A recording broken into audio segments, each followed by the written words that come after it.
Dalam catatan sejarah, Indonesia dijajah oleh Jepang selama 3,5 tahun.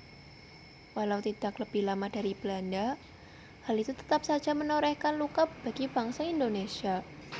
Dalam pemerintahannya, Jepang terkenal dengan sistem kerja paksanya, dengan mempekerjakan keji para Romusa demi mencapai tujuan utamanya.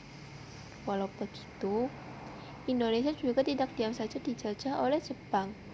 Salah satu organisasi terkenal Indonesia contohnya saja adalah PETA. Kalian tahu apa itu PETA? Katakan peta. Peta.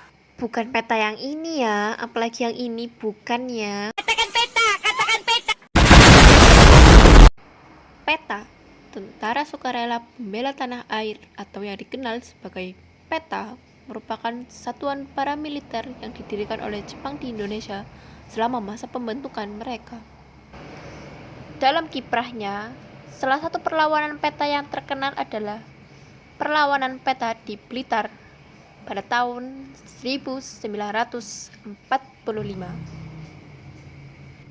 Pemberontakan PETA di kota Blitar pada 14 Februari 1945 dipimpin oleh Soudanco Suprijadi.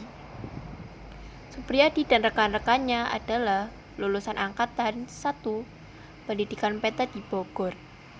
Mereka dikembalikan ke daerah asalnya untuk bertugas di bawah Daidan atau Batalion Blitar.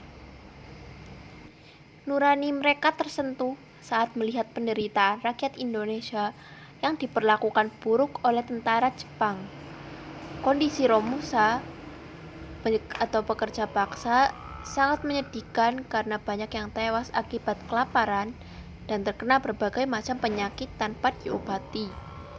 Para prajurit PETA juga geram melihat kelakuan tentara Jepang yang suka melecehkan wanita Indonesia.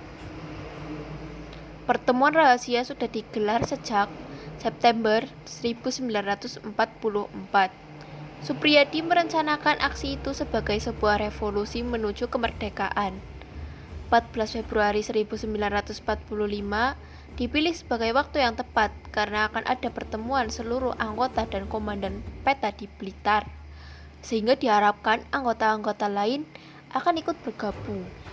Tepat 14 Februari 1945 pukul 3 pagi waktu Indonesia Barat, pasukan PETA menembakkan mortir ke Hotel Sakura yang menjadi kediaman para perwira militer Jepang. Markas Kometai juga ditembaki senapan mesin. Dalam aksi yang lain, salah seorang budanco PETA merobek poster bertuliskan "Indonesia akan merdeka" dan menggantinya dengan tulisan "Indonesia sudah merdeka". Pemberontakan PETA tidak berjalan sesuai rencana. Suprijadi gagal menggerakkan satuan lain untuk memberontak dan rencana ini pun terbukti telah diketahui oleh pihak Jepang. Dalam waktu singkat, Jepang mengirimkan pasukan militer untuk memadamkan pemberontakan PETA. Sebanyak 78 orang perwira dan prajurit PETA ditangkap dan dijebloskan ke penjara untuk kemudian diadili di Jakarta. Sebanyak 6 orang divonis hukuman mati di Ancol pada 16 Mei 1945, 6 orang dipenjara seumur hidup, dan sisanya dihukum sesuai dengan tingkat kesalahan.